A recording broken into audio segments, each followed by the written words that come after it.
Kaj pa tale čeveljček dela tukaj?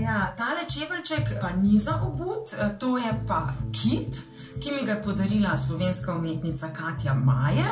In sicer, ne vem, če sta slišala, verjetno nista, zgodbico o rdečih čevljih.